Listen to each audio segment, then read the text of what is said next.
Wasabi wallet. Unfairly private. What's going on, everybody? Happy Tuesday. I'm not used to doing lives on Tuesdays, but I thought it was a good occasion. What the fuck is happening? Wow. We've had a little bit of a dip. Should you panic? Should you sell everything that you own? Oh my God. Are you freaking the fuck out? Don't worry. It's okay. We're here. We're going to chat it out. In fact, it's not just me. There's a few. I've got some friends. I think they're pretty zenned out. And I think they're going to be able to help you through this. So we're going to be diving in. We're going to be chatting about what's going on with Bitcoin, what's going on with the price, and how you should perhaps handle this. It's going to be a very zen show. So take your Ambien, sit back, and just relax. You're going to chill with us. This will be a nice show. I'm excited because I was waiting for the dip. I was waiting for the noobs to freak out. I personally had a few people message me today already that are relatively new to Bitcoin and were maybe freaking out about the price, $10,000 drop. People aren't used to those. So we're going to chat about that. We're going to talk about this. Now, this is live, of course. So a quick, calm, collected little bit of information from my friend Bill here. Just 1 second. We'll do it live. Okay. We'll do it live. Fuck it. Do it live. I'll write it and we'll do it live. And thing sucks. I think he's taking the dip like a champ. I don't know. What do you think? Anyways, guys, welcome to the show. As always, I am Ben with the BTC Sessions, and this is your daily session.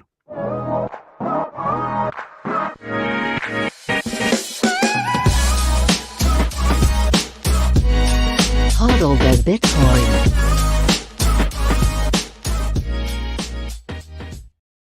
All right, so let's take a look at where we are in the market before I start bringing in my special guests for the day. Right now, we're sitting around $47,940 per Bitcoin. For a single US dollar, you can scrape up 2,086 sats. So that seems like, my friends, it might be a little bit on sale. Perhaps you'd be happy to get some extra sats. 88.75% of all Bitcoin that will ever be mined have currently been mined.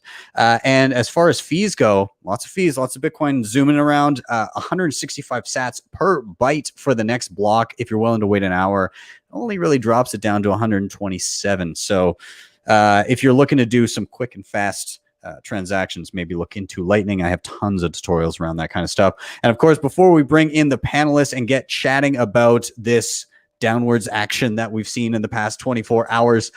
Quick shout out to sponsors of the show, LEDN.io, where you can use your Bitcoin for a variety of different services. I've used their Bitcoin backed loans to save my ass a few times where I needed to get my hands on dollars, but I didn't want to sell my Bitcoin. So I was able to deposit, get dollars in my bank account within 24 hours. And when I paid that back, I get back the same amount of Bitcoin. Of course, they've got their savings accounts for Bitcoin and USDC, and they've got their B2X offering to use the same loan mechanism and instantly buy you more Bitcoin. If you want to check them out, links are down below. Check them out. And if you click that link and opt to get any of their loan products, they'll give you $25 for free into your savings. Up next, Cobo Vault, one of my regularly used hardware wallets. It is 100% air gapped. That's why I love it. It means you actually don't connect it to anything directly connected to the internet. It's all done via QR code, and that keeps the keys to your money safe and offline. It has a secure element. It has Bitcoin only firmware if you choose to use it, which I do recommend. And it's pretty rad. I fucking love this thing. And it's great for multi-sig too. So be sure to check it out. Links below. I'm using the Pro if you're curious. And I do live on Bitcoin. I have to eat and shop and do all those things because most of my income is Bitcoin. And one of the ways I can do that is via Bitrefill. They have just every friggin' gift card you can imagine. You can pay on chain and you can use Lightning Network. And the beauty thing about this is you do earn sats back as you're shopping. So if you want to treat yourself, check out Bitrefill. Links down below. And finally, and this one comes with a story because I had somebody call me, actually 2 people in the past 2 days call me when Bitcoin was hitting highs at like 58 or something like that. I had a couple of people call me up and both of them ended up losing the backups to their Bitcoin. One person to the tune of 6 figures gone Gone, my friends, because they stored that shit on paper. They didn't realize what they were throwing out, and they threw out the backup to their money. They threw up their seed phrase, and it is gone forever. 6 figures gone. I'm sure that will translate to millions in the coming years. Get your shit on steel, because if you got it on paper, then it's susceptible to fire, water, and you might accidentally throw it out like the person that I just chatted to literally yesterday. Please be careful, back up your wallets properly, and test those backups. BillFodl over at privacypros.io. That is one way you can do such, and I do highly recommend, because you can't be too careful. Anyways, guys, shit's crazy. We're gonna be looking at some of these headlines momentarily, but I need some zen in my life. I think I need somebody to just to bring it down, to breathe a little bit. I wonder if one of these guys, oh wow, this guy looks pretty chill. Breck. Om Satoshi Nakamoto. I feel better already. I don't know about you guys. You got something in your throat, man? It's the mantra. I was repeating the mantra Om Satoshi Nakamoto over and over and over again. Did I miss something? I've been here for about 21 hours straight. Did we or something? Might have been I don't know. It's not much, man. let's bring all our friends in here. We got Brecky, we got Jason, we got Slice, and we got the man himself, the silky smooth voice of Bitcoin Audible is here to swoon us all through the dip. How you gents doing? All right. I'm doing just fine. Oh, wonderful. Fantastic. I've heard of diamond hands, but that is a diamond aura right there. Yeah. Just on face. Respect that. It's beautiful. Like, people are freaking out, and it's pretty much par for the course. Like, it's hilarious to see. I'm gonna while we're all here, let's take a look at some of the headlines of the day and just kind of see what we've been dealing with. So Elon Musk, Bill Gates, and Janet Yellen are sending Bitcoin tumbling. It looks ominous. Gates looks very concerned here. What do we got from Barron's? Bitcoin drops below key $50,000 level after a warning from. I didn't know 50,000 was key, but it's key. It's below. It's proof of that's proof of yeah. I don't know. Yeah, below 50 though. The key's been lost. Nothing can save it now, especially when Janet Yellen starts commenting. What else do we got here? We got Tesla, now strongly linked to Bitcoin, drops in value as cryptocurrency plummets. There's a good one here. Bitcoin tumbles below 50 grand as fear sweeps through crypto. And then this one, if this last one I want to bring up here, if this couldn't be more of a 2014 headline, but holy God, big banks will embrace blockchain, not Bitcoin. You did your homework. Oh God, it's hilarious. It's hilarious. Okay, but the kicker of everything, I gotta give a shout out to Ben Kaufman for putting this together. $31,000. This was the headline last month. Bitcoin plunges more than 20% in 3 days. It's now in a bear market. At $48,000 within the past 24 hours, Tesla and Bitcoin increasingly tied together. Both securities entered a bear market, plunging 20% from all-time high. Guys, it's only mid-February, and we've been through 2 bear markets. Are you guys okay? Like, how are you doing? I don't know if I'm gonna make it. Guys. I'm feeling like this is the one. This is. I think the next question that should be coming up should be standards. Just like, what does the chart look like? Let me know, because of course, if you look at it one day, you can paint that narrative. It looks terrible. It's a chart that goes down. Anybody can see that. But like, aside from that, it's like as we zoom out, look at that. Interesting. look, like if we were in as you're talking, I'm going from the 1 day to now the 7 day. Oh, it still looks scary. I'm old enough to remember then. Oh, still the 1 old enough month to remember.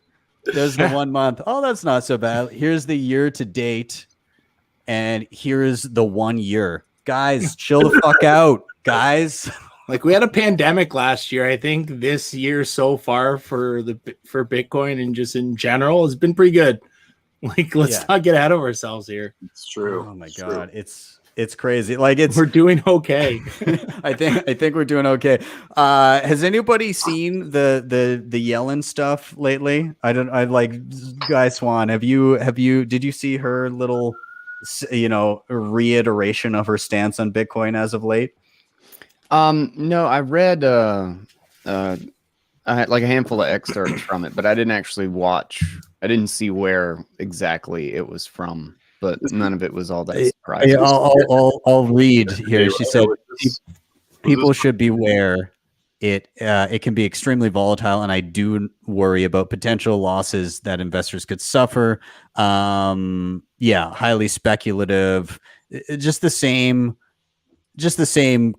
kind of garbage that we've heard from her. It's super funny because like this dinosaur that was directly complicit in creating the continued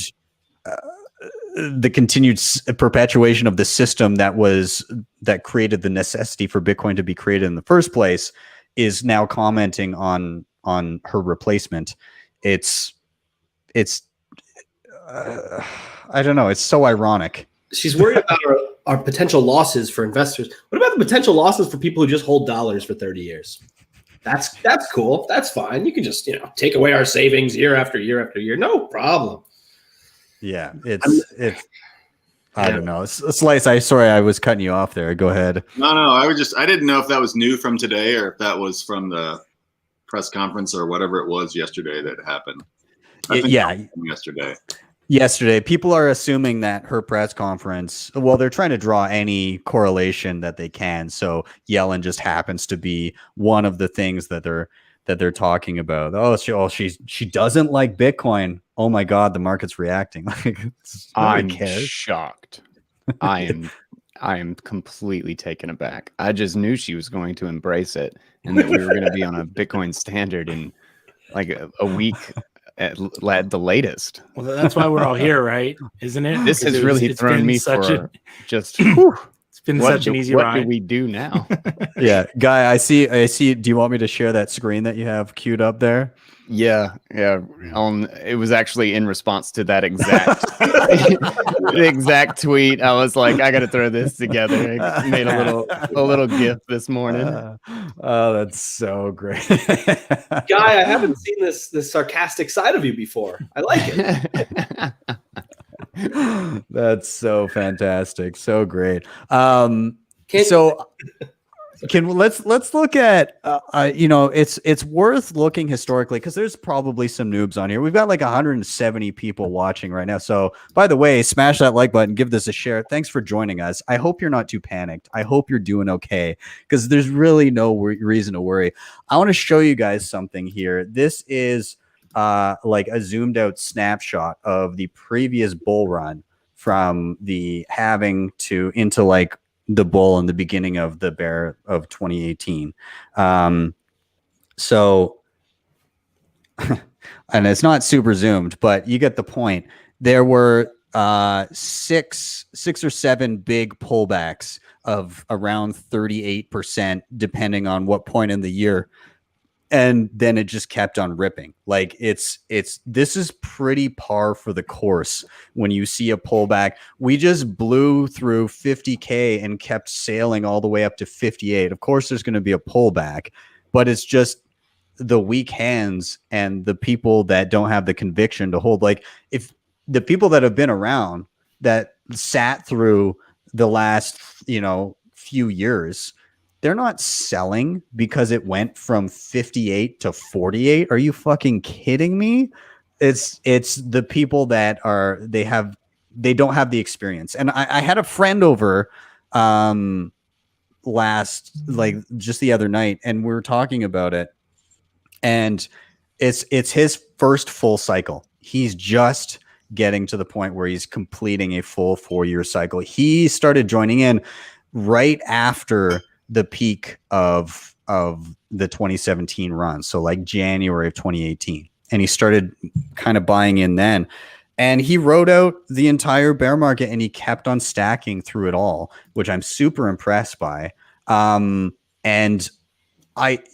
he did extraordinarily well. And now he's looking back and he's like, looking back, I just wish I would have put more effort into trying to get more sats. And I wish I would have. There's so many things that I could have done and so many stupid expenses that I funneled my money into when I could have like been saving for my future.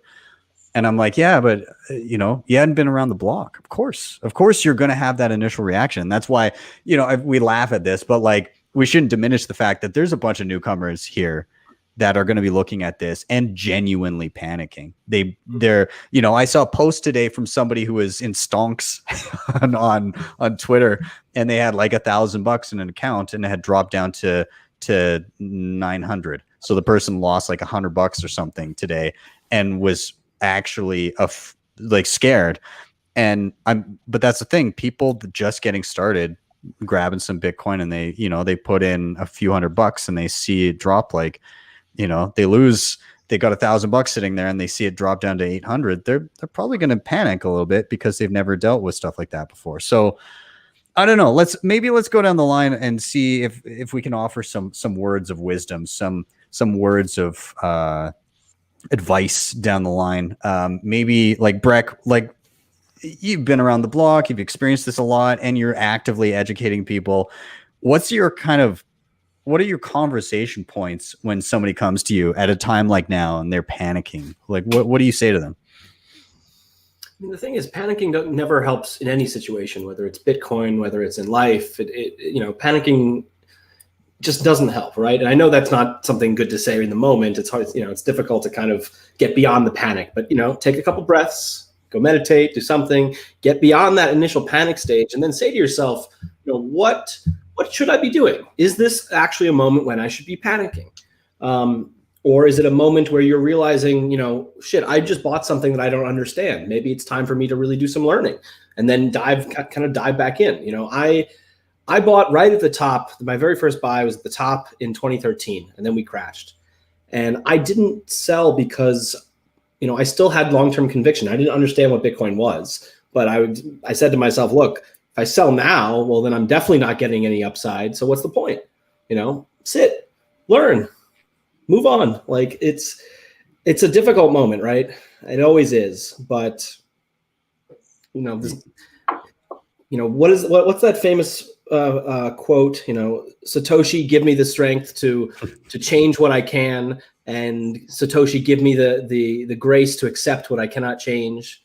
Something like that. Yeah, it's one of those ancient proverbs from years prior. Serenity prayer. What is that? That's a good one. That's a good one to put a spin on. I like that. Which one?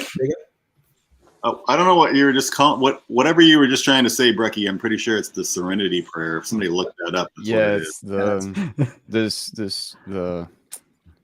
something to change what I can, the strength to accept what I can't, and the wisdom to know the difference. Yeah, that's it. Yeah. Love it. Something like that. Jason.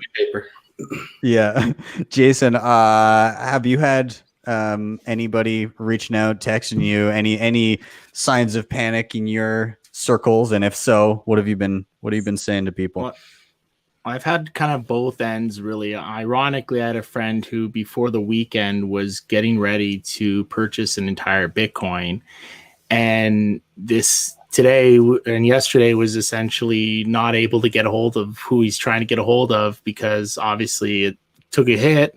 But at the end of the day, the other end is kind of just like I said about the stretched out and the reference. And these are kind of what we as people involved in the industry kind of have to give back in terms of that experience, because all of those people that were right or wrong during the 2008 collapse, whoever learned from that, whoever hedged their bets against that exact like kind of outcome, or at least subsequent actions that could affect those like future outcomes, made a killing this time around.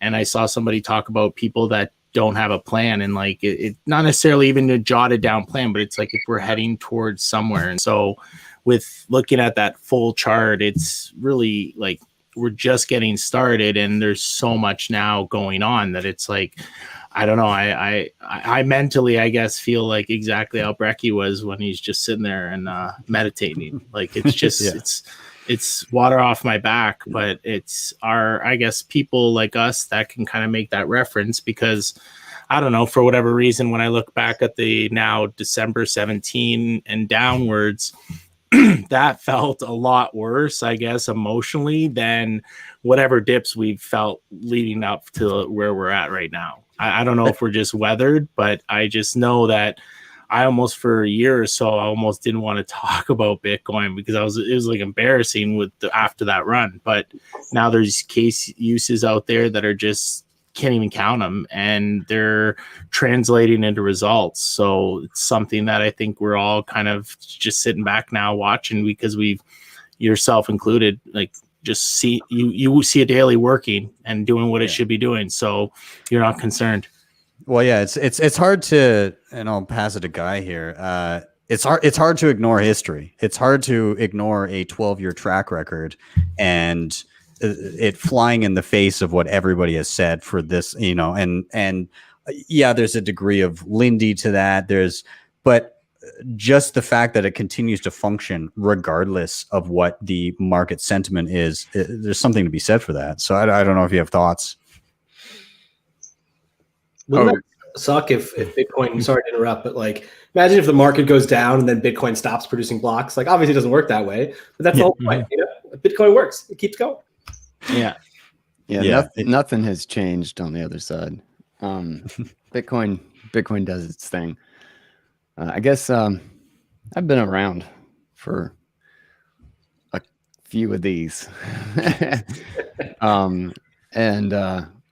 It just, I mean, I understand, you know, coming into this space, how vicious and scary it is. And I guess I've just been immunized to it, you know, like this is Bitcoin doing its thing. And that's usually my like initial response.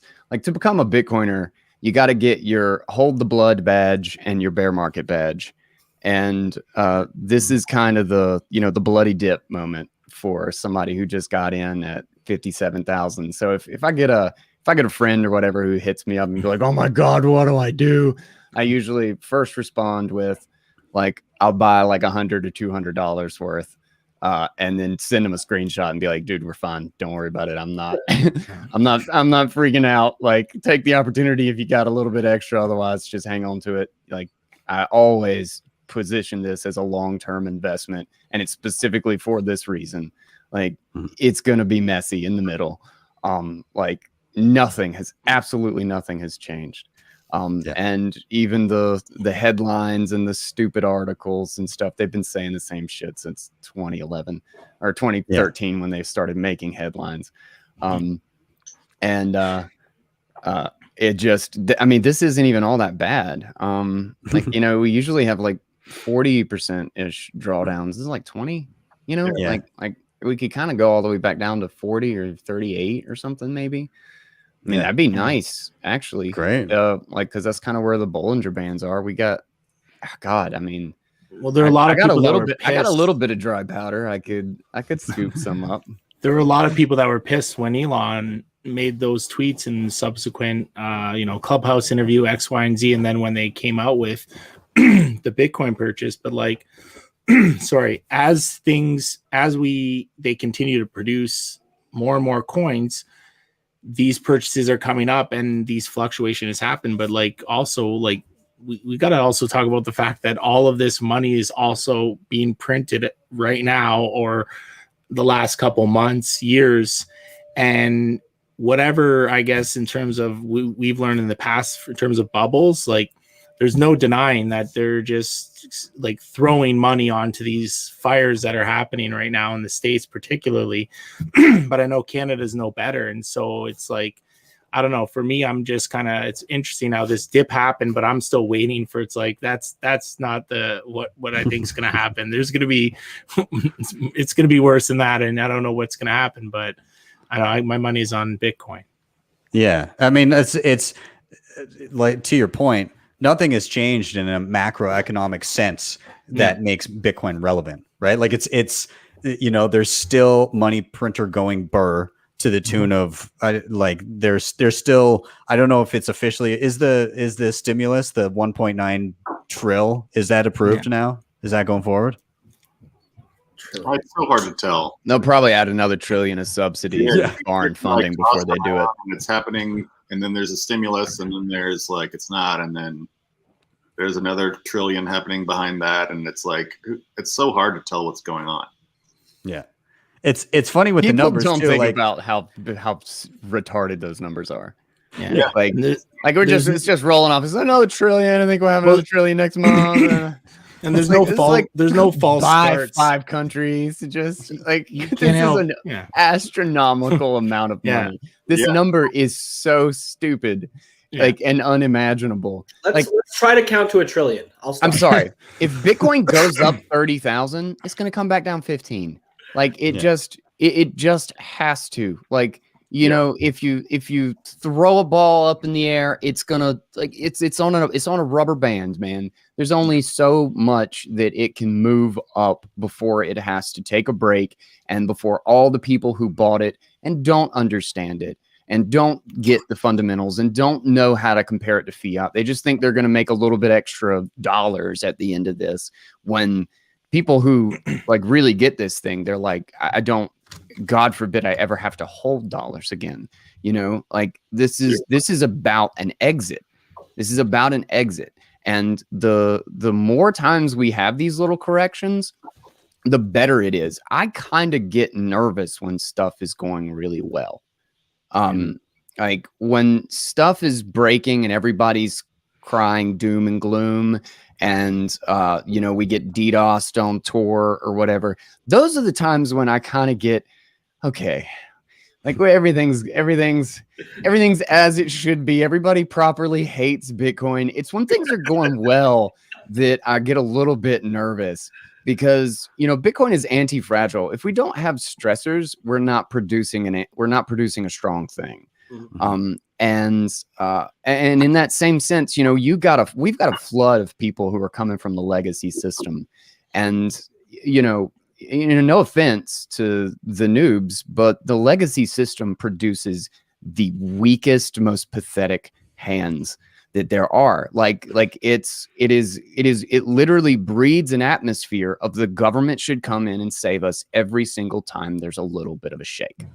And people have gotten the impression that prices are just supposed to go up and everybody's supposed to make money and the government's supposed to bail everybody out if that doesn't happen. Sorry, but we have real prices. We have a real economy. We don't play that fake trash crap. And that means volatility. And that means that we breed people who aren't going to just squeal and run and scream. You will the first couple of times. Completely understandable. I certainly did as well. I remember the days when it crashed 90% in 3 months, and I literally threw up in the bathroom wanting to cry. Like we have all been there. It is a rite of passage for being a Bitcoiner and being a part of this incredibly massive shift that's happening. Do what? I did. I personally did. We were there, but yes, I held it. It was tough. But yeah, My mind always goes to the 100 trillion USD account, like overall chart, that ebb and flow. And to add to your point, like there's something about that gratitude that you have by earning something, and in order to earn something, there has to be some sort of a struggle, a burn, just like building muscle.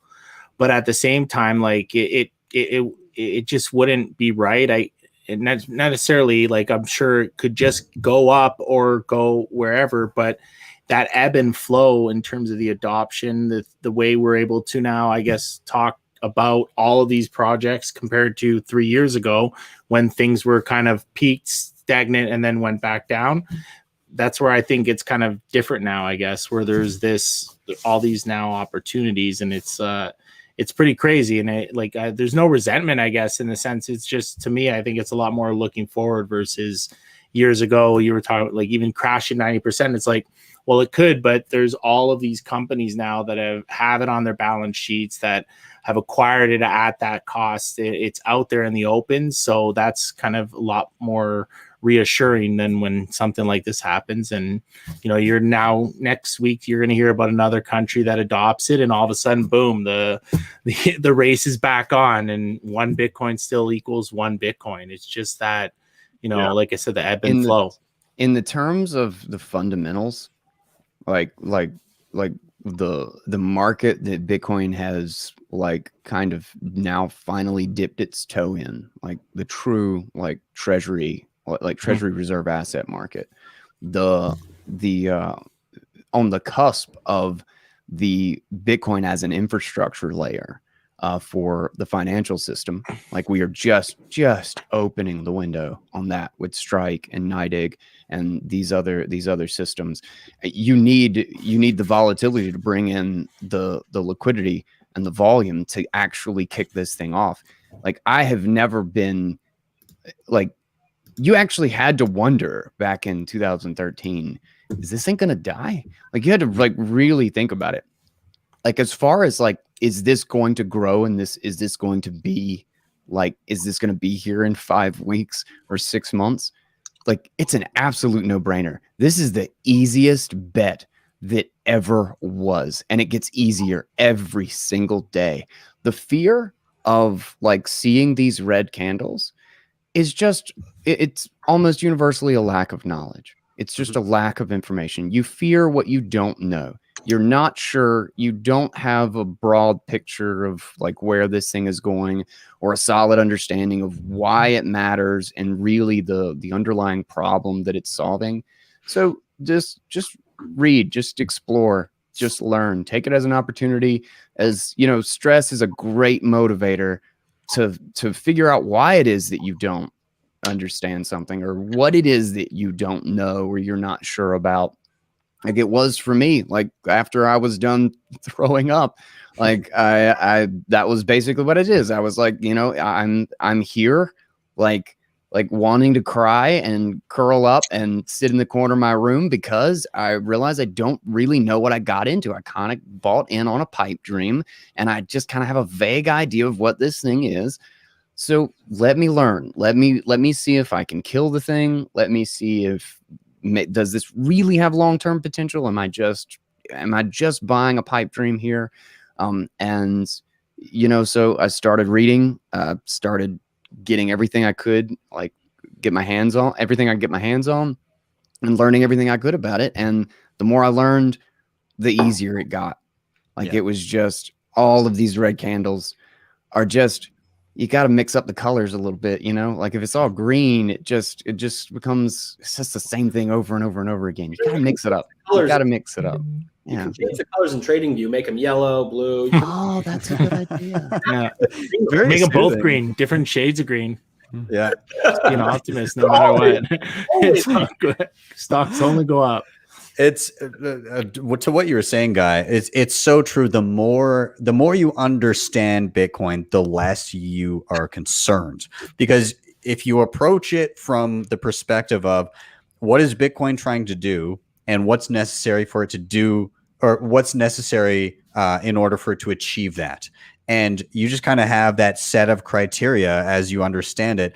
If something in that way that you believe it needs to play out breaks, then perhaps reason for concern. But historically, once I kind of got to that threshold where I understood, well, this is what the system is for, this is what it's addressing, this is how it functions, and until any of these things actually breaks, it's still just kind of on its trajectory, and you're able to dispel the bullshit that you see in the news where it's just not factual. it's such a weight lifted off your shoulders because you understand, you can see right through a news story that's trash when it comes up. The moment you see the headline, you're like, I already understand why they're wrong, and I could like dispel it in 2.5 minutes. So you're so right that the more you spend studying, the more time you understand Bitcoin and economics in general, you start to just kind of be at ease. And it's hilarious how much this year has rhymed with the previous bull market. Like just before we went live, I was talking with Breck. Damn, and I was looks like a copy pasta. Like it just, it's really bizarre. It's like I was talking with Breck before we started. I was like, there was a minute there where I thought maybe this year was going to be different, but no, it's the exact fucking same. Did you call it copy pasta? Yeah. I heard that before. I love that term. Yeah, I think that's this. I think I bumped into that one on Reddit. The copy pasta thing. Everybody would always post in that. Like the Tron, like copypasta.com or something like that. I don't remember. Also, while everybody's all concerned, looks like Square is doubling down because they just bought another $170 million worth and announced that today. So if you sold your fat stack, you sold it to Jack. Just a heads up there. Sold the sack to Jack. Yeah, it's guys, you gotta. Who are you selling to? There's people out there that are still buying. Saylor's not done buying. Elon's not done buying. Jack is still stacking sats. And there's a lineup of institutions a fucking mile long that all want your sats. I would say one thing to try to put people's mind at ease particularly if it's like a first dip or first real painful drop that somebody's experienced. Almost always it's when you're hunting through and reading other people's opinions and seeing article headlines and stuff that it really starts to, oh God, what have I done? And I'll say, unless I've found out that it was actually from, almost always, after I find out it's actually just some straight Bitcoiner who did a guest post or something, I have never once seen an informed, thoughtful opinion come from mainstream media. Never. It's almost just flat riddled with shit that you could get off the Wikipedia page errors. It's awful. And all they're going to do is push whatever sentiment is going to get the most clicks. They are not there to inform you. Please, Jesus, don't listen to Bloomberg or Forbes or CNBC or whatever it is about Bitcoin. They didn't say anything about how great it was going to be in 2013. They don't explain the fundamentals of the economics, the game theory, or the money. They don't know anything about it. All they are doing is looking at some charts, and when there's a bunch of red ones, they scream, oh shit, everything's bad. And when there's a bunch of green ones, they scream, everything's great. That is what they do. They're just going to regurgitate the shit that you already saw on the charts. Just turn that garbage off. But if you also need an update, take notice when guys like Saylor, Pomp, and a couple other guys are on there, or girls, that are just literally giving them straight up facts in reference to years past and where they've gotten. Because that's the ultimate kind of if everyone at least is in it long term, that's the ultimately looking back on it and looking forward. You can't not see just the trajectory continues to go upwards. More options are coming in. More people are getting kind of ahead of the fact of being able to then see that gratification of getting multiple outlets where it's not only gaining value, but they're maybe getting different interests and different projects that they've been able to invest in. It's just exploding in terms of the options of all these jobs we were supposed to lose. I'm not saying it's going to cure all that, but it's just another option that we now have available, and it's allowing people like all yourselves that have taken the time out, done a little research, and then kept tabs, and then started to just formulate opinions based off of experiences. Like, yeah, well, wow, and it's we all it's love nice. it now. It's nice seeing there's more. There's more of it where you're seeing people that have a decently informed opinion that are starting to get those spots. Like Saylor's been invaluable to be dropped onto CNBC. He really has. Yeah, like to see him drop into a show and they try to funnel the questions a certain direction and he's just having none of it. And he's like, no, listen, the fucking deal is that this is the soundest money that humanity has ever seen. It's a way to store value across time and space that nobody can screw with. And he can just fly in this. The other person that I really love is Jack Mallers. When he gets on an interview, he knocks that shit out of the park, right? He just talks about how literally everybody is operating their life at a loss. And that this is a way to step out of that hamster wheel and actually get your has footing. been pretty hot lately too, as well. He's like anybody that's really just stirring up, like just not necessarily taking these softballs and just hitting them back, but these people that are just literally hitting out of the park. They're like clear, concise. You understand where they're going with their ideas, and then you want to check in with them again. Like a lot of these people that you're you're referencing, I'm checking in on them on Twitter, just being like, what's the next thing? Like, what rocket got launched? What new division got, like, what SPAC did they look at? Like, it's just because what they're doing is they're getting things done in a day and age where there's a lot of stagnation and not a lot getting done. So it's very refreshing. Yeah. This time around, at least. You know, a lot of people, I went to Facebook for the first time in quite a while. I think it's yesterday actually, and the comments were a little bit like we're just a little painful. It's just like, oh god, this is still the mentality. I forget I'm a little bit in my Bitcoin bubble, and this is still what people see and think. Okay, let me get a little bit grounded here, but like what Strike is building, what Jack Mallers is doing. What NYDIG is doing, what Stone Ridge is getting involved in, what BlackRock is getting, like, touching on, like what all these companies and major financial institutions are looking at. We're about to enter the phase of Bitcoin as a network running a completely alternative financial foundation on a global sphere. So what Strike is doing is making it able to send $1, convert it into a euro from New York to Italy in under a second, and with essentially no fee. Yeah, it's awesome. This is the shift from communication as an analog tool to communication as a digital tool. We saw this with the internet, that you used to have long distance fees, used to have very limited communication.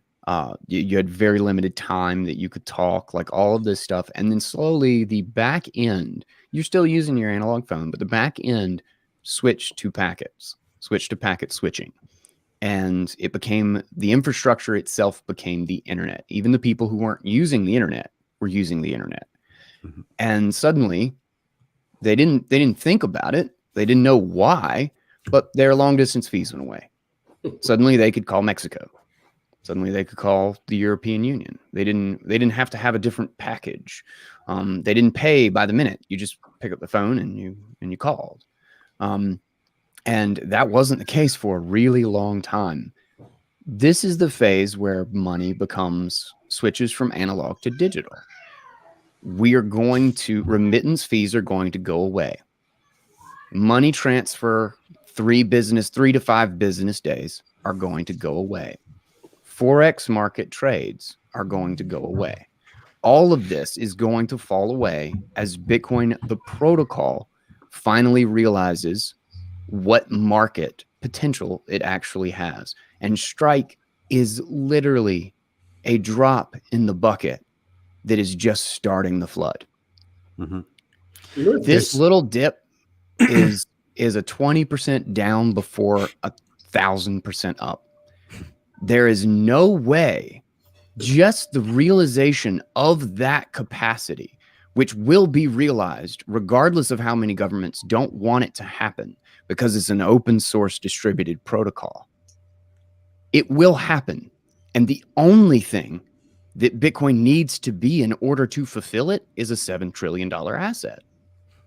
Like, it requires trillions of dollars in liquidity to destroy those markets. But the technology does it. What it needs is liquidity. And to get liquidity, it just needs the price to go up. That's what will happen. You know what's really interesting about Strike, and I hadn't made this connection until you were talking about it, is that, and this is a good thing, mind you, Strike actually has a shelf life in terms of what it's going to do for the world. And let me explain this. One of the things I love about Bitcoin is sort of the promise of getting rid of all of the friction between humans. You know, we have how many national currencies that prevent us from doing business with one another, that there are literally walls up between everyone in terms of commerce. Yeah. You know, with the internet, the internet broke down a lot of walls for communication, right? But we still have these financial barriers that I think are to the detriment of everyone. And eventually, I think Bitcoin will be the currency. We'll be using Lightning for every day. We'll be using the base layer to settle. But those walls will come down, at which point Strike may put itself out of business, which will be 100 years from now, whatever. But like that's a really good thing, I think. And what Strike is kind of doing is breaking down those walls temporarily until we get to that point where everyone's just using Bitcoin. Yeah. Well, what's more beautiful than a company that knows that they're working towards their own demise for the betterment of humanity, right? Like that's literally on all the time. Like one day it goes out of business, which is fine. Well, that's the thing. Like you're there for the moment. You're being part of the peaceful revolution as it proliferates across the globe. You just want to play your part and see it play out. And if you can have a role in there somewhere, be a footnote in one of the history books, fantastic, right? I was part of that. I was there for it. I got to see it built. I got to be part of it. Maybe I built a part of it. I think that's what a lot of Bitcoiners are, the ones that have stuck around through bear markets and bull markets. They're excited to just be witness to this massive inversion of infrastructure and this massive retooling of how humanity works. And the I guess, how do I want to put it? I mean, money is already speech, but it hasn't been free speech. We've given freedom to our speech via Bitcoin, right?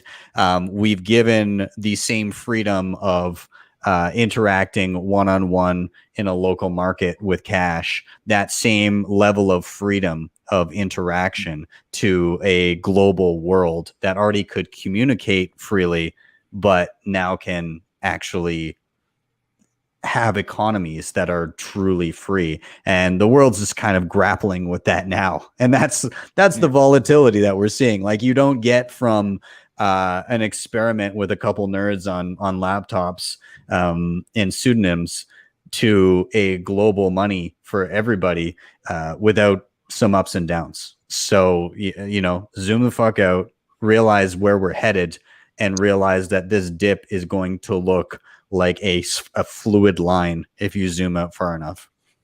The Forex markets are a horrific friction on the global economy. It does $5 trillion in volume a day. The use of Bitcoin, of the Bitcoin protocol as a settlement network, and the Lightning network as the exchange network, as the payments network, could clean up $100 billion, $200 billion of daily friction. The amount of profit and productivity potential in realizing that is just unheard of. And in just attacking one of those markets, you start hitting all the other ones. You creep in on retail payments and merchant fees. You creep in on you just the remittance just vanishes. It just all gets wrapped up into one.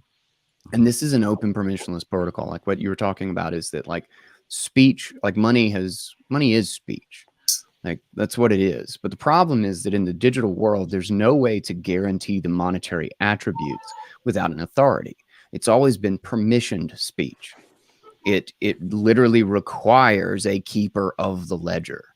And Bitcoin is the first time it's actually been turned into pure information that someone can own rather than someone's authority to exchange.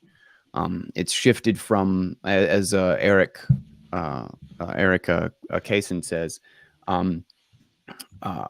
it's shifted from authority to truth. There's a mathematical proof that it is now the authority, and it can't be faked. And doing that is the same thing as taking away the communicatory, like the communication authorities of centralized networks and turning it into the internet, turning it into a decentralized platform where everybody can freely exit and enter. And, you know, even around the Great Firewall of China, you just need a VPN or you need Tor, and everybody can sneak through the cracks, and there's no real control. There are barriers and there's resistance, but it always moves around control and authority. There's always an avenue out. Can I just say really quick, this is this is like some top level shit, but it is like in the way that you would pitch it to a noob who's like, what do I do today? There is like this kind of like underlying, like Bitcoin is truth answer to that question, you know, and like there's so much misinformation and so much divisiveness in media outlets and where we look for information. It's like, where do you go for truth? Did I just drop out of you guys? Oh, there you go. It's like, where do you go for truth? Like where I go for truth, you know, is Bitcoin. And not only in everything that you were just describing, but also in price discovery. Like the price discovery of Bitcoin is also truth. It's not manipulated at all. Like it's just people buying and selling Bitcoin. And we don't get that in many other markets. And it's kind of a wild thing. We don't get it in any, really. Like that's kind of the problem, right? Yeah. Is that we're moving from a system that has, where every time the price is just not what people want it to be, what the authorities don't want it to be. They just cook the books. Yeah, but we get it in like betting markets and probably some dark markets. Okay. Right? Like there is some like real market activity happening in the world. But I agree with you that a lot of what people use to assess whether or not they're making good financial decisions, it is not based on real markets. You know, it's based on the S&P and I want to bring up a comment here. And the reason I want to bring it up is because it's the kind of sentiment that we see as pushback to Bitcoin's success. Its continued success. So I want to read this from the comments here. Some dude, Mr. T. By the way, I did comment back and I said, I pity the fool who believes what Mr. T just said. But besides the fact, he said any currency besides gold and silver is unconstitutional. We'll get to that in a minute. I was literally about to bring this up. All right, hold on. Yeah. And then he said central banks already circulating an illegal currency. They are already. Yeah. Okay. Illegal currency. Yeah. And then he said, I think crypto will get hijacked by the Fed. Okay. So there's a lot there, but Breck, you want to talk about the first, I'll let you take it. Cause you seem very riled up by this. Despite what you saw at the beginning of the show, I'm actually livid, angry right now. I'm not about Bitcoin, but I'm smack dab in the middle of reading The Creature from Jekyll Island. And I learned that fiat money, paper money, is actually illegal under the U.S. Constitution of the United States of America. The United States, we can mint coins, that's legal. But money needs to be based off of metal, according to the Constitution. And when I found this out, I was just I was so angry. I'm actually considering writing my congressmen and women. I know it won't do anything, but it might make me feel better slightly. All right, rant over. I'm done. It's just Congress and the Senate and everyone for years and years and years have been going on complicit with fiat money when it is not even allowed. And the founding fathers of America, they unfortunately weren't specific enough in their wording. Well, I don't know. It's So it's not about specificity. It's about the fact. Does that it make when you happy? create a system, Sorry, I was gonna say, does it make you happy or mad that we Canadians have plastic money and colorful money?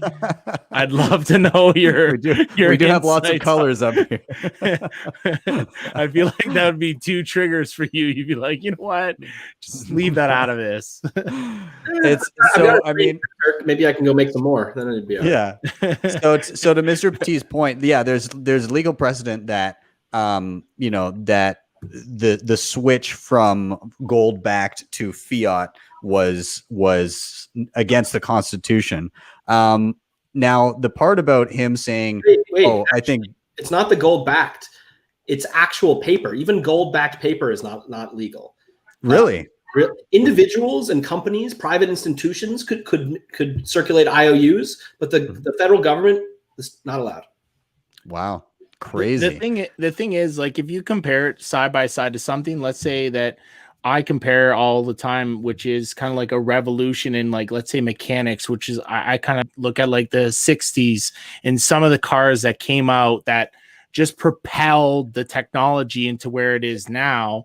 And you can have that appreciation. But if you told somebody, hey, just hold on to that $20,000 car, it's going to be worth millions of dollars 50 years from now, they feel like whatever. And like it eventually, over that time of proving its worth, over proving its quality, over being able to understand that you can't really match what we've been able to achieve, then that propels that worth to just continue to exceed up. And you compare that to Bitcoin or a lot of these other coins, like I'm not a maxi per se, but like just the ones that are getting the results just like Bitcoin, you know what, good, keep doing what you set out to do, because you're then giving that person a better feeling, a better appreciation of when they're making these larger transactions. They don't care that they lost out on something. They want to not feel like they got the shorter end of that transaction, whatever it might be. So if you're able to use the Lightning Network and not get dinged on fees, then that kind of dispels those people that say you can't use Bitcoin daily. But then also long term, if you buy X, Y, and Z, you've invested it into your house, company, whatever, and you're getting that continued growth in your actual value, that's where it's then you can see that actual transition to what it's like. Well, I'm sorry, but you want to flip that graph around. That's the value of the dollar over the last 100 years compared to Bitcoin. Flip it back around and it's going the opposite way. That's it. What was I going to say here? Somebody right away, as soon as you're like, I'm not a maxi per se, get the non-maxi off. Get him. How you know what I'm saying? Like in the terms of like we talk about it now. You look back on the March, April of last year, and it was down to 5,000-6,000. So now we're here and we're talking about a $10,000 like dip. But yet it's like, but now there's all these options. There's daily just versus, let's say, weekly, monthly. I mean, 5 years ago, you could get all of the big players in Bitcoin into a room and throw a rope around them. And now you probably couldn't even get 100 people into the same room because there's just so many things going on. It's a lot more like the tentacles are kind of pushed out, and there's all these projects that are going on. There was a very real worry in the early days that somebody would like sabotage a Bitcoin event and just take out all the good developers in one fell swoop. Now it's a little bit more difficult to pull that out. You all brought your hard keys? Yep. Okay. Your wealth. Let's go. Yeah. It's like the most catastrophic boat accident of all time. I heard that every time there was a Ben, man, don't spread FUD. Don't spread FUD like that. I just who's gonna get the boat, and I think what we need to do eventually is have a recreation of like the Boston Tea Party, but it'll be the Bitcoiners boat party. Like we're gonna do a booze cruise, and we can just a coin burn into the ocean. Yeah. I love it. So great. Just bring, I wonder how many open dimes we'll have to bring for that. Fair Wait, amount. hold on. Why is no one? I'm surprised I haven't seen this. But have you ever seen a waterproof hardware wallet or a waterproof hardware wallet case? Obviously, Bitcoiners wouldn't want it because then you can't have a boating accident. But Yeah. Yeah. I think there's just no market for it. We care about protecting our keys, but we don't care that much. I've Yeah, been playing, exactly. like, You Cold get it Card ironically to Dishwasher, throw it and off that's the pretty scent. good. Yeah. What was that? No, I'm just I was making a bad joke. Don't That would be do the great. cold card in the dishwasher. That would be great marketing, though. Is it? Yeah. We're the only hard wallet that's we're the only hardware wallet that's boating accident safe or Yeah. secure. Never, and they never sell a single I was one. gonna say no one ever buys it. And just put it in your ad. Nobody buys our hardware wallet because it's because you can't lose it in a boating accident. It floats. Great. We don't want it. Yeah, exactly. Have you seen? Okay, so there's been since we're on the topic of hardware, there was a company that contacted me.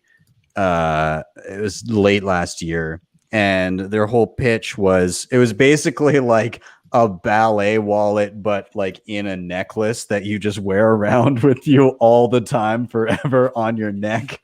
And it had like a QR code etched into it. So they clearly like created your private keys before you even get the thing so that they could like etch in the QR code on the back. And then you just, if you open the pendant, then the private key is there. So literally not only do they create the private key for you, but you just wear it around on your neck willy-nilly as you like live your life. It's just the worst. I was gonna say, yeah.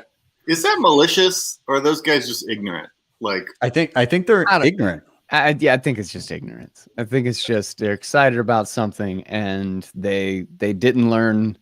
They didn't properly learn the rules of Bitcoin, and they wanted to build a thing and contribute, and so that was the thing that they built, and they couldn't come up with a better solution that didn't require people to trust them. I mean, Ballet, like the Ballet wallet, is a great example of just like, Ballet knew better. Ballet knew better. They are just, I damn near would call them scammers. That is messed up from the way that they portrayed that. Yeah. Good God, I was telling everybody, do not buy that wallet. That's just idiotic. That's just absolutely idiotic. But you just don't buy a private key from somebody. If somebody's touched a private key, you don't. If somebody's got a copy of your cash, it just doesn't make any sense. It doesn't make any sense. You have to not know what you're getting yourself into to think that that's a good idea. Mm-hmm. Yeah. And to take it one step further, I guess. And quote NBK, if something makes you put your private seed on your computer, you should also not use it for storing funds long term. Mm-hmm. Right. Yeah. Yeah. If you're having to type it in on anything internet connected, like, again, we're probably having some newcomers that are watching this that aren't privy to a lot of these things. And so, we're on kind of we've dove down the backup and hardware security kind of rabbit hole here. But effectively, if you've got a hardware device, you never want to be inputting your backup phrase, your 12 to 24 word seed phrase on anything internet connected. You only, check and enter it on a hardware device itself to keep it offline and secure. And again, to what I was speaking about earlier, a lot of people not backing up carefully, not doing their backups carefully. They're writing it down and then just tossing it somewhere and forgetting about it. And it's just so insecure. You have to be so mindful of what you do with those backups. Maybe get it on paper at first, but it's a good idea to maybe look at putting it on steel. And regardless, you've got to keep it safe where it's just not like sitting out, where you're not going to throw it out by accident, where it's not going to get damaged or something, and keep it separate from the device itself so that if your house burns down, it's got to be somewhere else. You guys see that? See that little bulge in Guy's bed? It looks like it's a BillFodl. Like he put a BillFodl under the mattress, and that's the. Come on, Guy. Better than that. You storing that under? He's making a whisper now. Yeah, everybody get to Guy's house. I see his private keys. Yeah, I think critical thinking is another one too that you get kind of conditioned in the sense of before there's a lot of great momentum in these bull runs as well as bear markets. I get it, but like step back whenever you're doing anything, and even if you have to like literally write it down on a piece of paper, just figure out what you're trying to get done and ask yourself as to why that would have to even get done. Because a lot of these times, like whether these scams are out there, a company's never going to reach out to you and say, hey, we need you to transfer it from one wallet to a wallet. You're just going to, again, I'm not advertising to put it on an exchange or not, but if it is on something, you're going to have 2, 3, 4 wallets that are attached to that coin to help get it off and get it or make it transact. But if they're doing something that feels like you're almost taking it off of something and putting it onto something, step back, just ask yourself, like, what am I doing? And what am I, because a lot of times if you're verifying those addresses, it'll confirm as to like, well, that's not going to my address, or that's not going to here. Why would I give you the seed to that? Like it'll answer your question in a way. But for those people that I don't know, I guess maybe they're looking for a very quick fix. It's like, just step back that one little instance. It'll save you a lot. There's so many people that they'll not realize what information they're giving up, right? Like they don't realize that those 12 words or 24 words are so integral, and that it gives the credentials of their money to somebody. And the other part is, again, we're basically switching our financial infrastructure, and they don't realize like the personal responsibility that comes along with that. And we're so used to being babysat that no matter what you do, you can just screw up forever. And because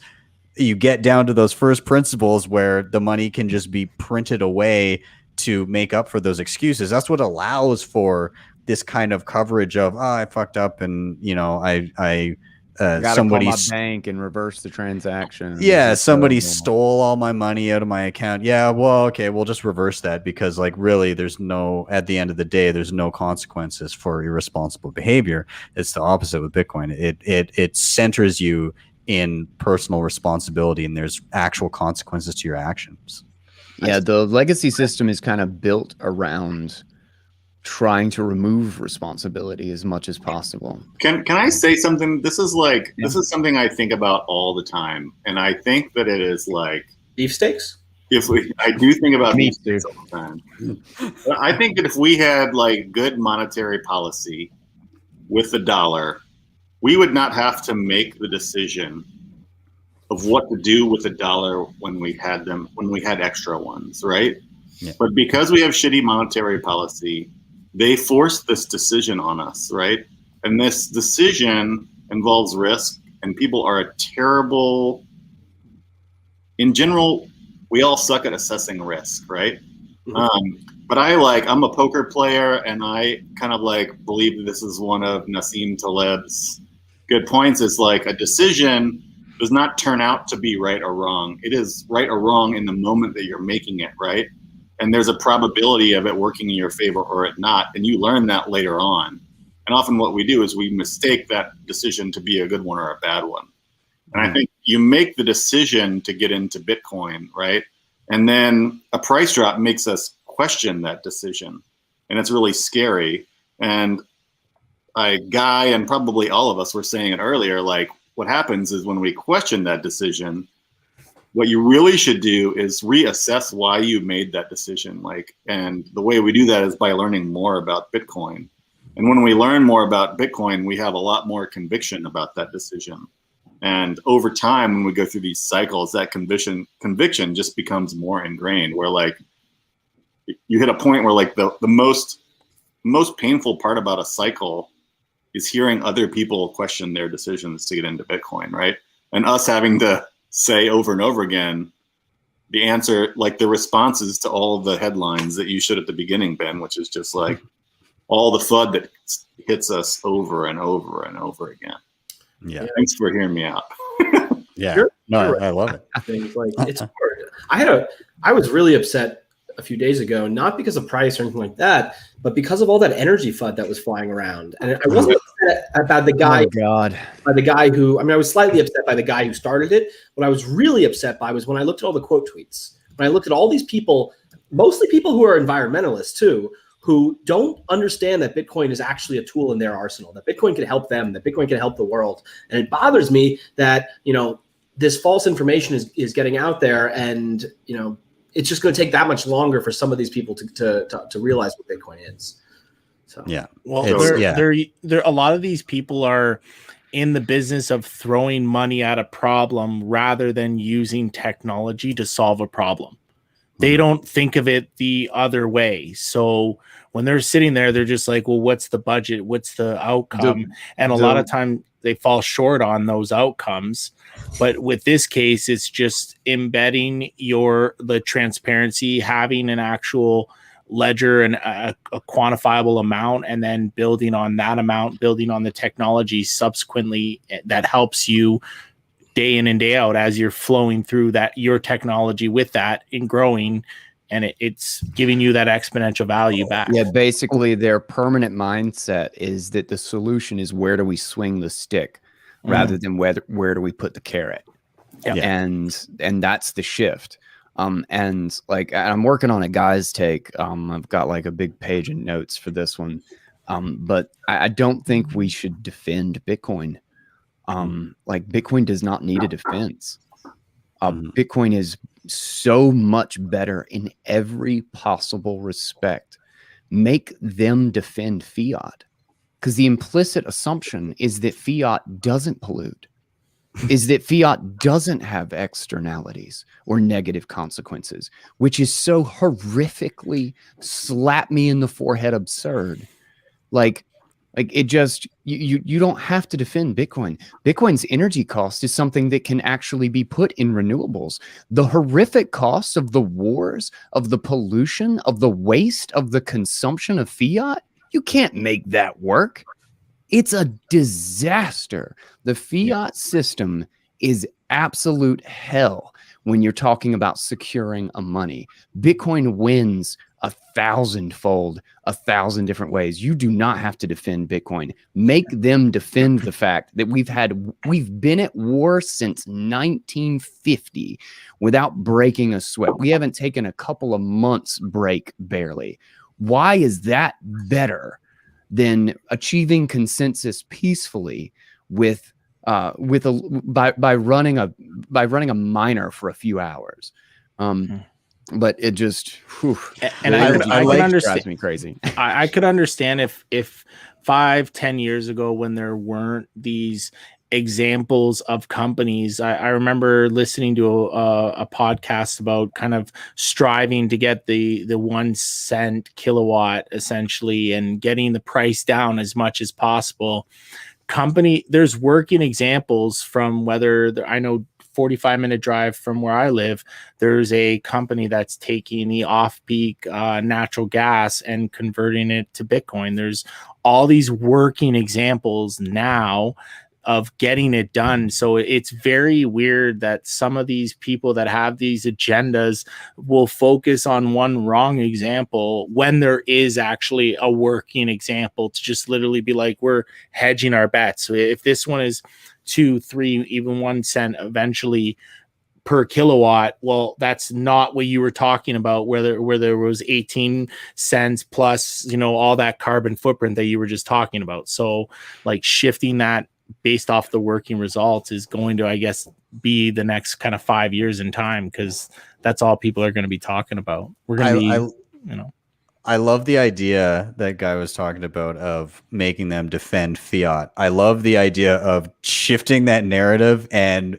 being like, somebody brings up the energy consumption of Bitcoin. Oh, thank God that isn't going in fiat. That'd be a disaster. Why are you using Bitcoin? Oh, because I'm concerned about the environment. I want to make sure I'm doing my best. I gotta.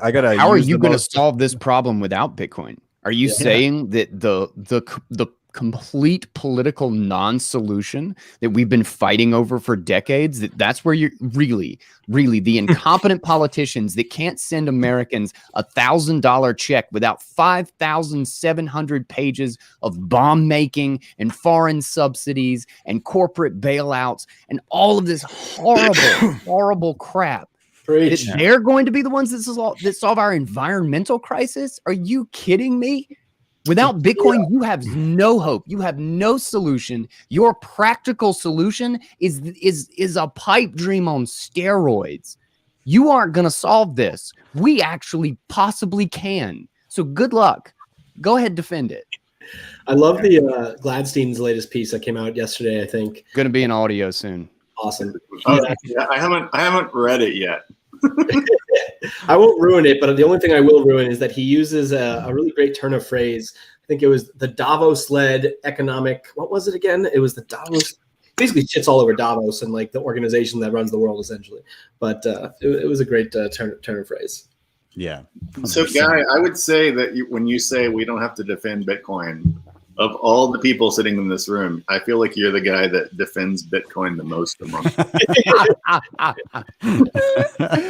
Touche. Okay. Which I fully appreciate. There are so many articles that I would not take in if it weren't for you. So thank you. Let me make a differentiation here, which I think is lost on a lot of people sometimes, is that for Bitcoin to succeed, we don't have to do anything. Bitcoin, in my opinion, it's inevitable. It's going to succeed. The people that we're saving, we're not saving people. Well, that's the thing. We're trying to save people, not Bitcoin. We're trying to get Bitcoin to as many people as possible, to these people who are lost or don't believe in Bitcoin or think it's a scam or that it's ruining the environment. Those are the people that we should try to get to, I think. Yeah, exactly. And like, what better place to do that than to start with your close circles, right? Like, some of us, I guess all of us here have some sort of an online presence. And so it's kind of like reached out a little bit more than just our inner circles. But if you're watching this and you're like, well, what the hell can I do? Well, just get your friends and family interested. Those are the people that you want to insulate from the current financial infrastructure, right? Those are the people that you want to save from having their time and the fruits of their labor devalued and just constant running on this hamster wheel. Those are the people that you're trying to educate and help. And so just start there and see what people become in. And I guarantee you're going to have more people asking right now than previously. But try and hone in on that interest and try to send them down the right pathways so they don't get sucked in by the gambling aspects of shitcoin casinos and get them on to the real underlying issues that were trying to be solved with the creation of Bitcoin in the first place. I think, I would say the zoomed out chart. Sorry, I was going to say the zoomed out chart though is like literally the metaphor that explains Bitcoin in terms of it's just a gathering of a snowball. Essentially, you're going uphill. Mm-hmm. And as you acquire, like you want to take any quick approach that sounds almost too good to be true. Like we're now actually getting to 12 years now with Bitcoin, right? We're at 12 years now over 12. of a working example versus these new products that are trying to get something done. Okay.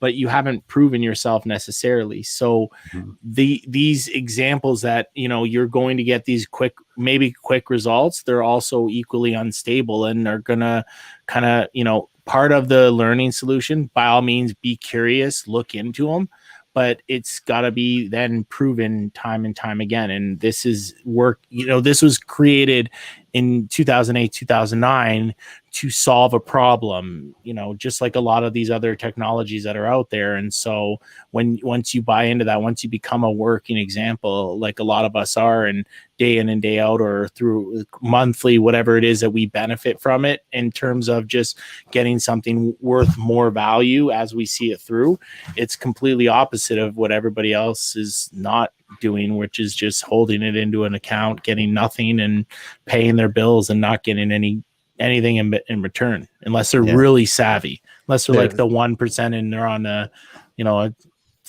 one of those like network channels about their extreme habits that they're doing. But aside from that, I would definitely say, nobody wants to. The issue is because our money has been so shitty and people are scraping to get by. Nobody wants to step backwards and actually have a lower quality of life than they used to.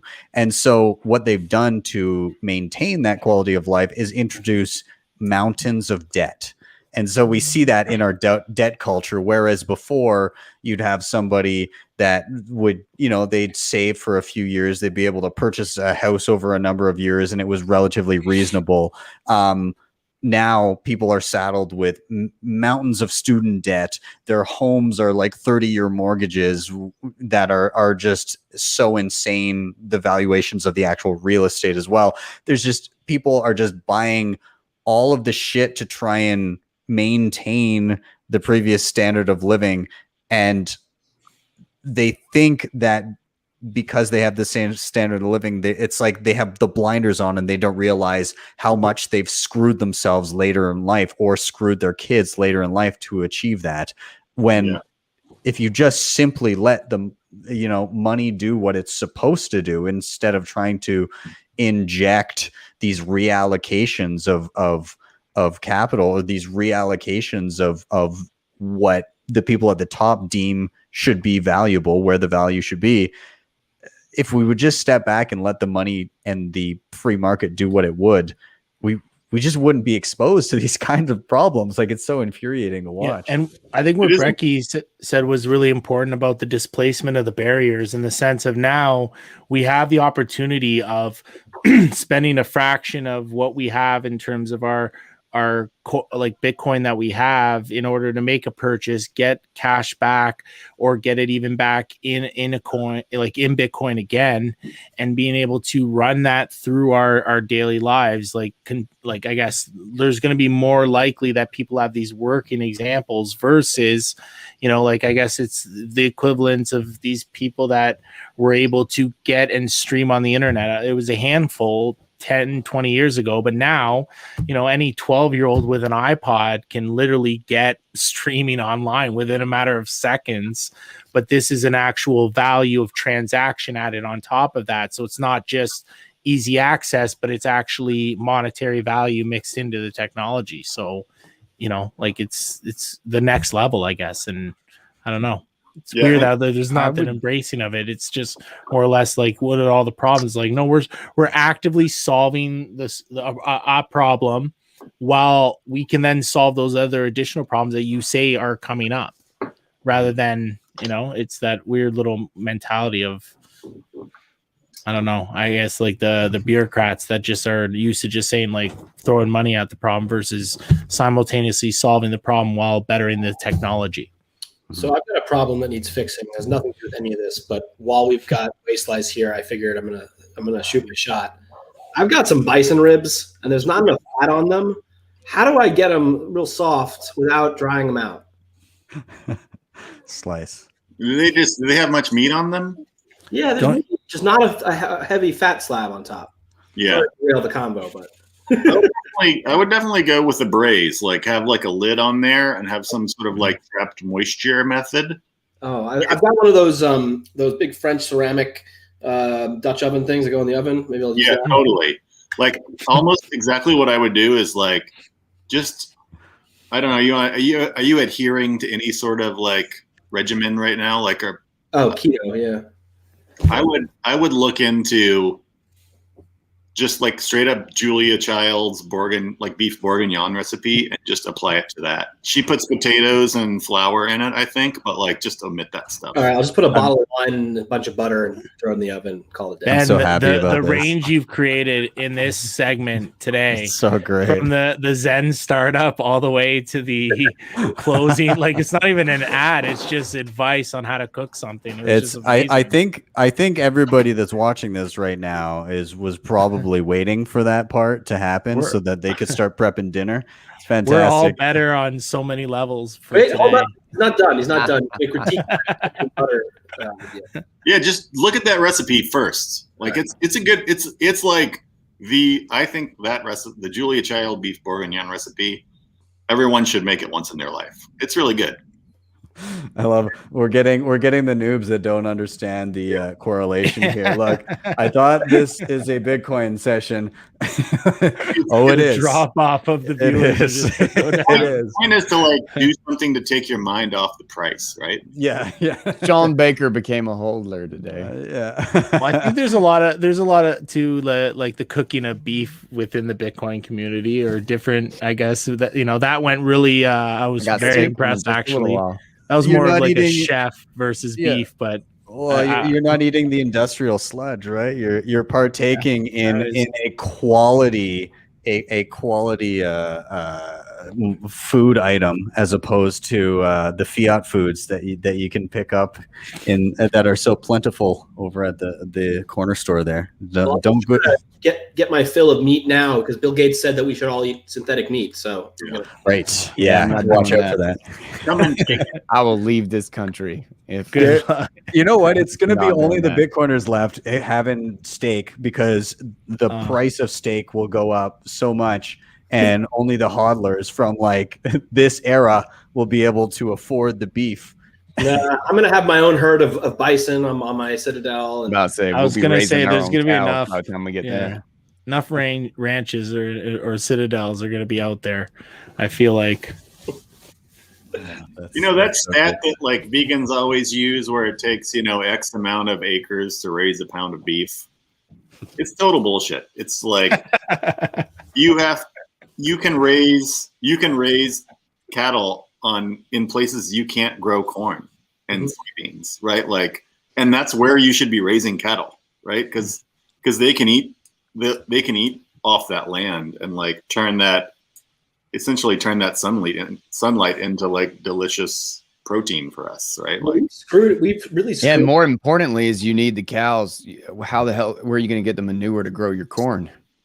Like, that's your freaking fertilizer. Like, your corn's all going to die if we don't eat the beef. That's the thing is like we've put fences across America and everywhere, so cows can't roam free. And is this going to somehow turn into a mining thing where we're taking the waste and turning it into energy?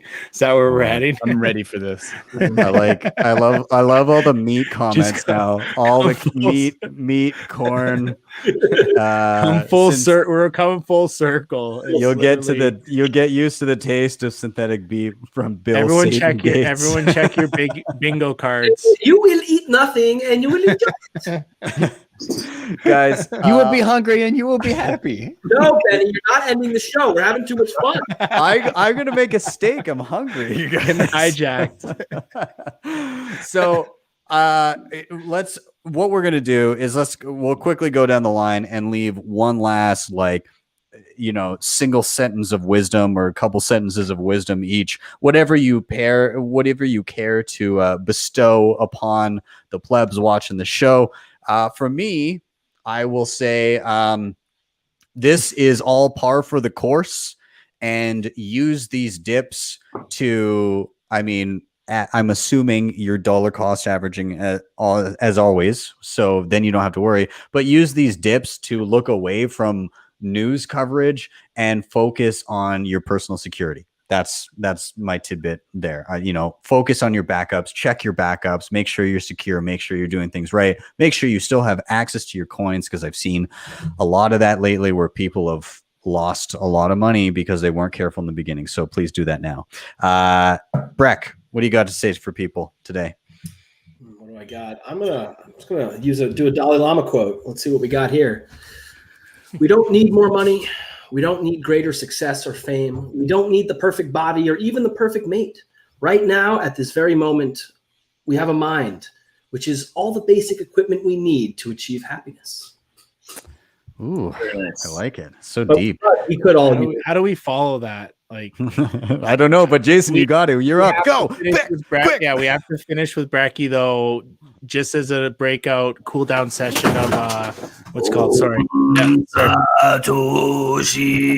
breakout session. That's how it's gonna finish. Whole But bookcase just fell. my thing is just bottom line is remember the working examples this time around versus last time around, which is like honestly, like that's the only point of reference that we have, but it's also the the turnaround where the pivot happened, where I think a lot of like use cases weren't really out there for Bitcoin years ago, where this time around, whatever traction is happening, those who are new, like just look around and just see every day in the news it's happening where people are committing to it versus, years ago that wasn't necessarily the case. You had a lot of less things to grab onto years ago.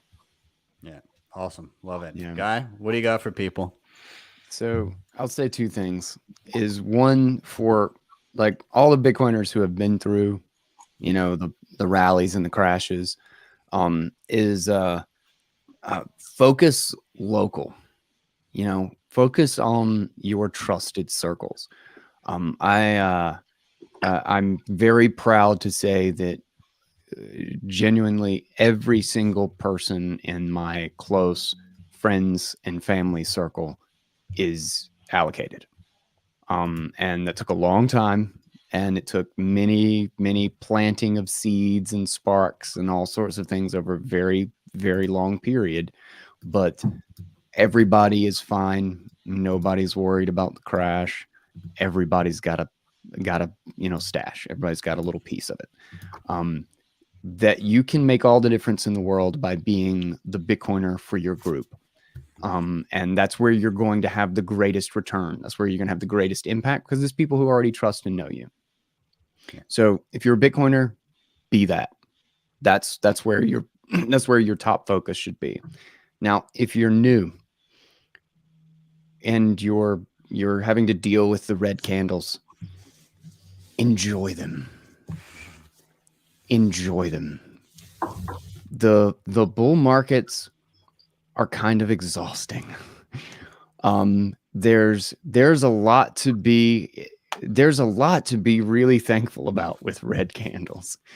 One is, at every single time you go through another dip, your conviction builds, and you get a perspective when you see the Forbes and the FT headlines and all the nonsense.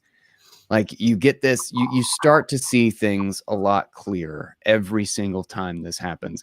And honestly, they're few and far between a lot of the times, and they're great moments. I've gotten to where, like, people shut up about certain things, and it's just nice to enjoy it when it's down and people are calling it dead, because you get things done when the price is falling. Like, people leave you alone for a little bit, and you can focus on the things that really matter and that will really move us into this next phase. So honestly, big red candles are pretty rare. Enjoy it. I'm still here, by the way. It's just my camera died. Slice, take it away. I mean, it keeps going back to decisions for me. Like, eliminate the decisions, like the less decisions you make, the less mistakes you'll make. Right. And it goes like dollar cost average. Like, you can't judge when you should buy and when you should sell. Make the decision to buy Bitcoin, right? Which in my opinion is the right decision. And then dollar cost average, and like, don't look back. Don't check the price. Don't check the price when you go to bed. Don't check the price when you wake up. Just know that, like, you're constantly stacking. Because selling is buying, and selling is a decision as well, right? Like, if you bought it, you decided to buy it. If you sell it, that's also a decision, right? You're not selling it because it turned out that buying was a mistake. Selling will turn out to be a mistake, right? Like, I feel like that's the lesson that Bitcoin teaches you. So just, the decision is buy Bitcoin, and just, that's it. Can I tack on one thing to that? Please. I think for new people who are new, selling is not actually a decision. It's a reaction. And it should never be a reaction. If you're going to sell, which I don't think you should, it should be a decision. Subtle difference. Yeah. And your decision that you're making there is you're actually buying dollars. That's what you're buying dollars. Why would you want to do that? Oh God, stay away. I would push back against that, Brecky, because you have to react sometimes, right?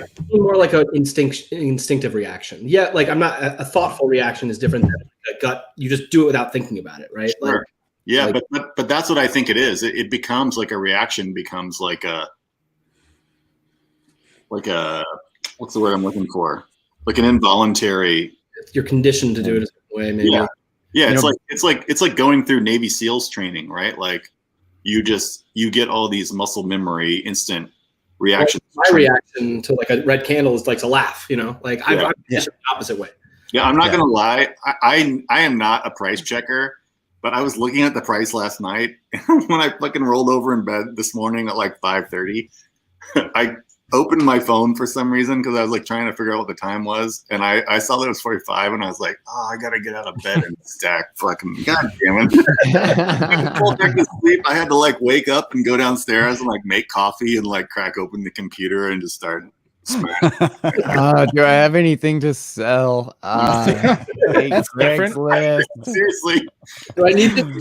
No. Do I have chairs left? I like shut the app down and opened it back up. I was like, I think it was wrong. Like, I think it's how okay. much longer will my shoes last? One other thing, by the way, there's an easy way for number to always go up. Just dollar cost average. The number that you want to go up is your stack. All right. If your stack can always go up, and that's a good thing. I love it. Measuring. Okay, gentlemen, I'm going to cap it there. I want to say thank you all for joining me. If you're in the chat, if you're new, smash that like button, give this a share, subscribe, because I'm always on here chatting. And unroll your yoga mat and get ready for brekkie. we can hold your hand through the dips and through the rip. We can do it all. Lay down on your back. Exactly. So smash that like button, give this a subscribe and a share.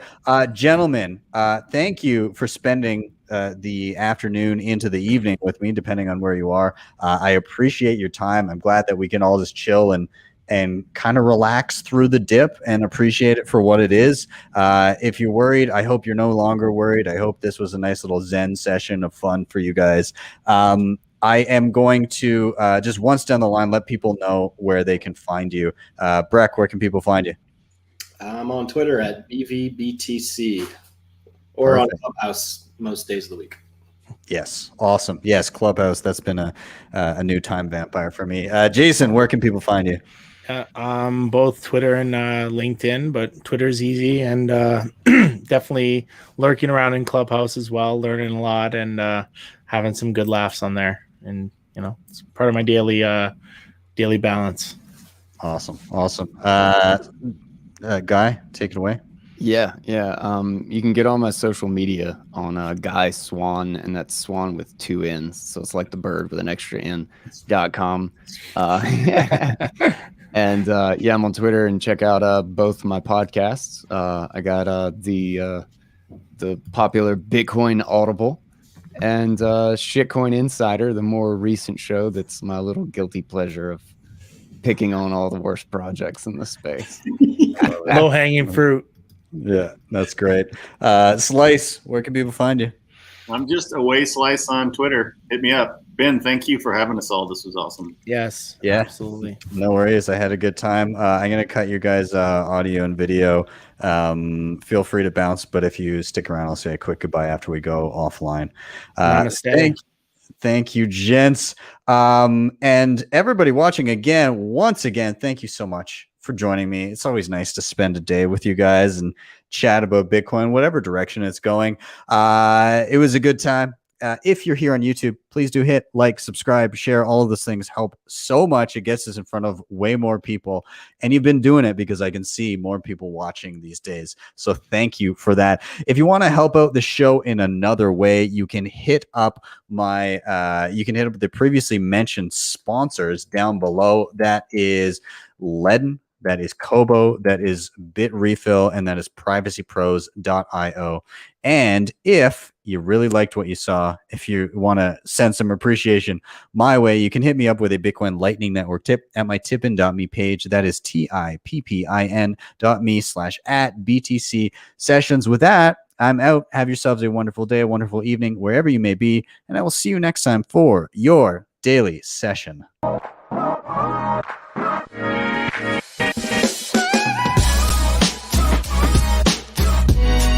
Hodl the Bitcoin.